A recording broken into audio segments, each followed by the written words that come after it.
All right, so this video will be about the Miracle Program. Kind of a presumptuous name.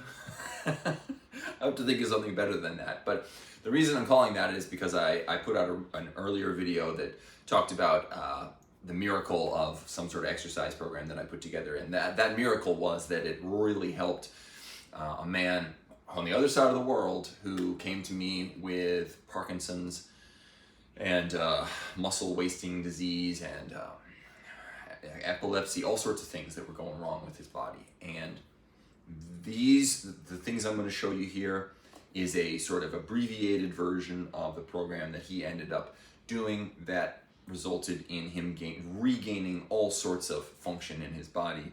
He was, and after a few months of it, he was able to stand in front of a heavy bag and hit it again after, not even being able to stand up. He was able to teach a kids' jiu-jitsu class after, being scared that he would just fall down because he didn't have the balance. And his doctors were blown away by the amount of muscle and strength that he put on quickly, how he regained his ability to function. He said it gave him a new lease on life. And so I cannot promise that this will work for anybody else in any other situation or even in a similar situation. That we have a case study essentially here, an N of 1, and that does not mean that we can extrapolate from that it will work for everybody.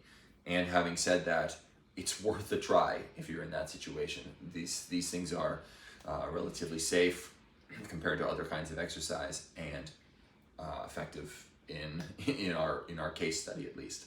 I say that, but actually this same man brought a lot of these exercises to his meditation group, and it was a meditation group specifically for people with Parkinson's disease, and he had them doing things, and they were able to modify the stuff or find elements of this routine that those people, even in the latest stages of Parkinson's, were able to use and find some relief and some benefit from. Okay, so as I said, this is going to be a bit of an abbreviated version. I sent him a ton of videos, and there's going to be no way to make a single video, or I wouldn't want to remake all of this giant playlist, because I think we have a good idea going back and forth with him about what it was that worked the best for him, and so that's what I'm going to represent here. Now, the first stage, the first thing, element that he came across of mine that really helped him a lot was what he calls a breathing kata. It could be called power breathing, but essentially what it is, you're combining deep diaphragmatic breathing with creation of tension in your body and the exhalation of that tension. I learned this from Kung Fu training a long time ago, but also have seen Pavel Tsatsouline talk quite a bit about it.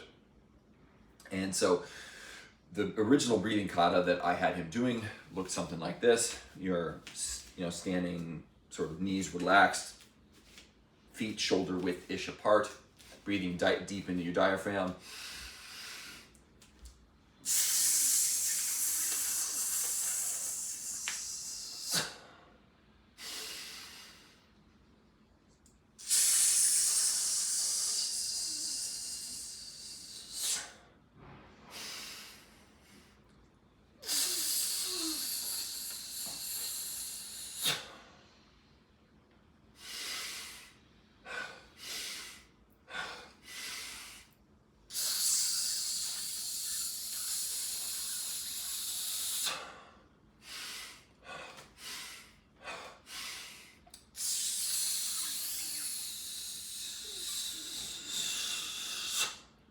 Okay, so that's a basic breathing kata. There is nothing that needs to be predetermined about that. You can take the elements there and mix them up. You can add other elements as you see fit. The key point is that you're breathing into your diaphragm, and then you are self-resisting. So when I'm doing this movement, there is tension in my chest. There is tension in my arms. There's a lot of tension in my core, all of this area. And the air that you hear coming out of my mouth there is being forced out by the contraction of my diaphragm. Like that. I am not blowing the air out. It's squeezing like you'd squeeze, like, I don't know, a balloon or something like that. You know, let's say you put a little pinhole in a balloon and you squeeze it and it makes that sound of when the air is shooting out of the pinhole. That's essentially what you're trying to do, okay?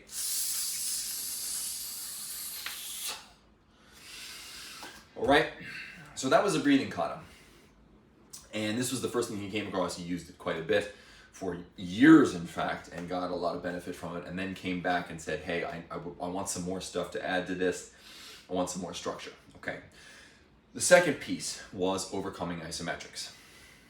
So they're going to be pretty similar to the breathing kata in terms of kind of the breathing style that's used, creating tension, often self-resisting tension. But the difference here is that they're isometric, so there's no dynamic movement in them. And I sent him a ton of videos about overcoming isometrics. We're only going to look at overcoming isometrics. So that is pushing against an immovable force as opposed to, resisting a force that you can control. So the difference would be if I push against this wall, I'm not going to move it, okay? Whereas if I grab a dumbbell and hold it here, I have the ability to control that dumbbell and to pick it up if I wanted to, but I'm just going to hold it in that position. We're not talking about that kind. We're talking about the kind where you push against or pull against something that doesn't move. Okay, so I'm just going to give you a brief selection of these kinds of overcoming isometrics. There are so many of them, and I'm always coming up with new ones. You'll have to find ones that you can do, and obviously so this will depend on your own mobility issues, physical limitations, all that kind of stuff. And so, you'll have to find the ones that work for you. What's important is the principles of the overcoming isometrics, okay? So a simple push one would be, to grab a wall like this. Okay, notice that my feet are staggered so that I have real good support behind me, and push into it like this. Okay, you could also do it like this if you trust your balance and your floor that you won't slip. Okay, just pushing.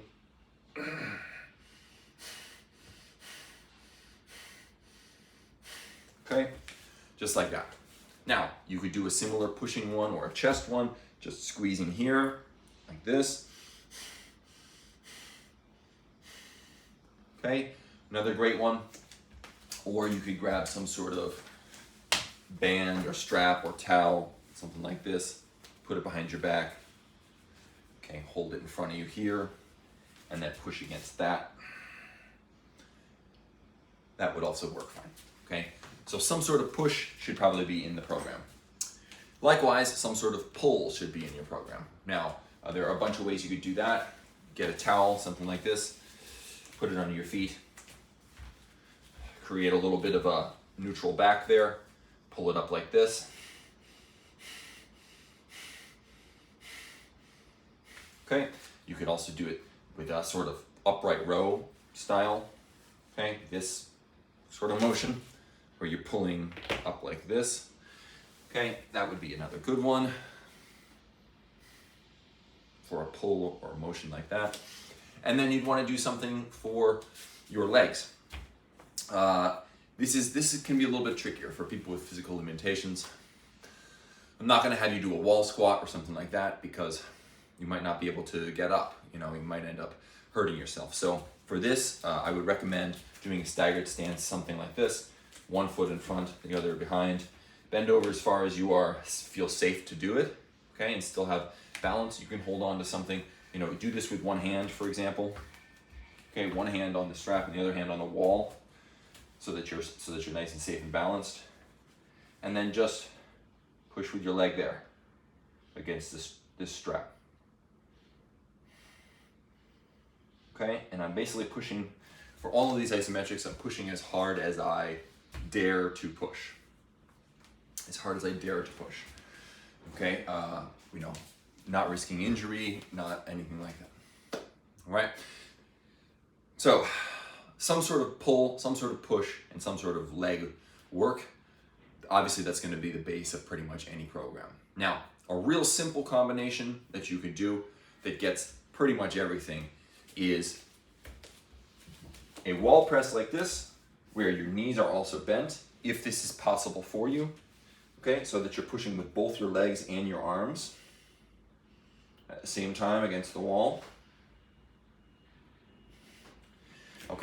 Then find some sort of, ledge or something like that. You could do it on a wall if your grip is strong enough. You could also loop something over above and hold something in front of you. But essentially what you're gonna do is like a plank motion. So a standing plank, hold on to something in front of you, and then try to slide the hands down. Push down this way. Make sure you're flexing the fronts of your legs, your core, and it should be getting all of your lats, your pulling muscles as well. So we had a pushing and opening motion, and now we have a closing motion like this that we're doing. It's like a standing plank. And then finally, we're gonna put in some twists, okay? So find a wall, put your hands against it. Doesn't really matter how you do that. Put your hands against it, and then you're trying to twist against the wall like this, okay? We're not doing, well, I mean, you could do that. Actually, go ahead and do that. I don't know why I said that. You couldn't do that. Okay, go ahead and do that. Basically, just push into the wall as hard as you can. Imagine you're holding a baseball bat and you're trying to swing it like this. Okay, you can do that into the wall. And obviously do both sides. Okay, so there you have push-pull legs, or you could do open-close twist. Real simple. And again, there are all sorts of isometric variations that you can put in here, isometric exercises. Okay, so we had a breathing kata, or power breathing. We had overcoming isometrics. And then the third piece is something that I'm thinking of a name for. Let's call it rolling relaxation. Terrible name. I'm not gonna trademark that. But I got this from a place, and I don't want to say where I got it from, because the guy who came up with it seems to be a bit litigious, and for whatever reason thinks that he can own a movement. Okay, so this is what it looks like. It looks silly, but trust me, it's super useful for keeping your body limber, relaxing all the things that need to be relaxed, for sort of moving meditation and all that. Okay, get the right angle here. All right, so here's what you're gonna do. You're basically going to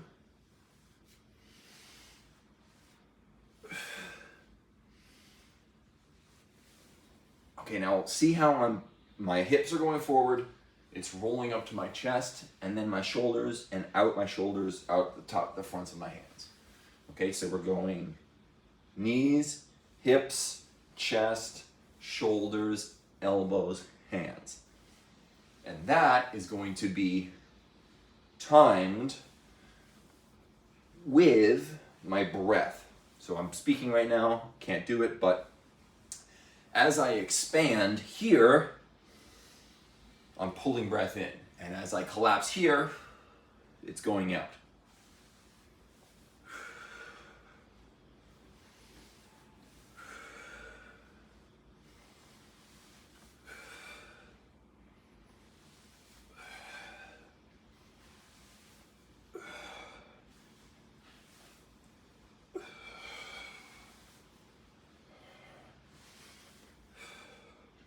Okay, so you can do this very softly and very slowly. I was doing a kind of more active, more dynamic, athletic version of it, but slow it down, go,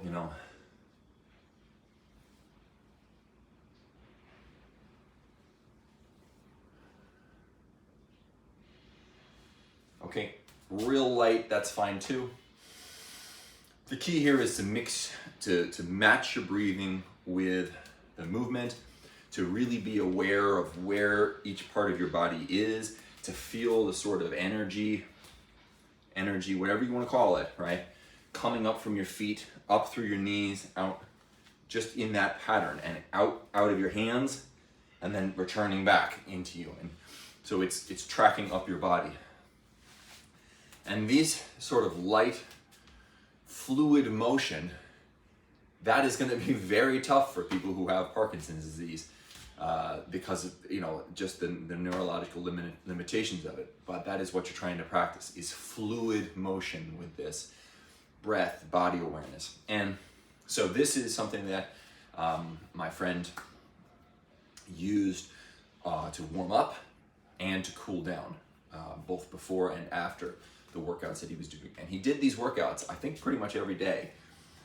And it only took him, 10 minutes or less to run through exercises. He did a bunch of different isometrics things, not just the ones I showed here, but, warm up with the rolling relaxation, or maybe the rolling warm up, then into breathing kata, then isometrics, and then back to rolling relaxation to sort of cool down and work in and that kind of stuff.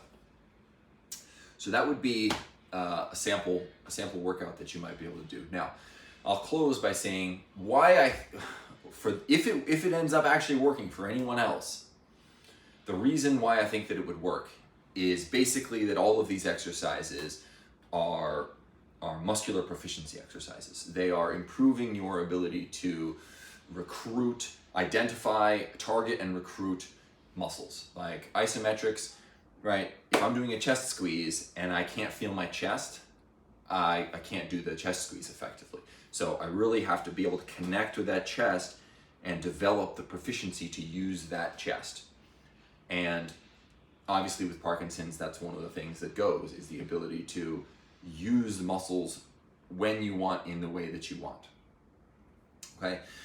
Similarly with the breathing kata, you're having to create tension. Similarly with the rolling relaxation exercise, you're having to, in a subsequent chain, you're having to move muscles in order to keep the fluidity intact. And so another thing that I learned from Pavel Tsatsouline, obviously don't agree with everything that he teaches, but this made a lot of sense to me, was that athletic performance, but really any performance, physical performance, comes down to how well you have mastered relaxation and tension. Relaxation and tension, those two things. And your ability to create relaxation, to create tension, and to switch between relaxation and tension is where physical performance comes from. The ability to do something comes from that. It's that simple, right? And that's what we're looking to create with all of these exercises. We want you to master tension, to master relaxation, and then to master those two together to create that yin-yang relationship between them where they're supporting one another, they're flowing into one another seamlessly. And for people who are dealing with neurological limitations, that is, I think, potentially invaluable. So I hope that this was helpful. I hope that it makes the rounds and gets into the hands of somebody who it might help. Thank you so much for your attention. And if you have any comments or questions or anything like that, put them down below. Of course, I've got programs that use these sorts of exercises, particularly overcoming isometrics, a whole lot. And you can check those out down below. Appreciate it. Thank you.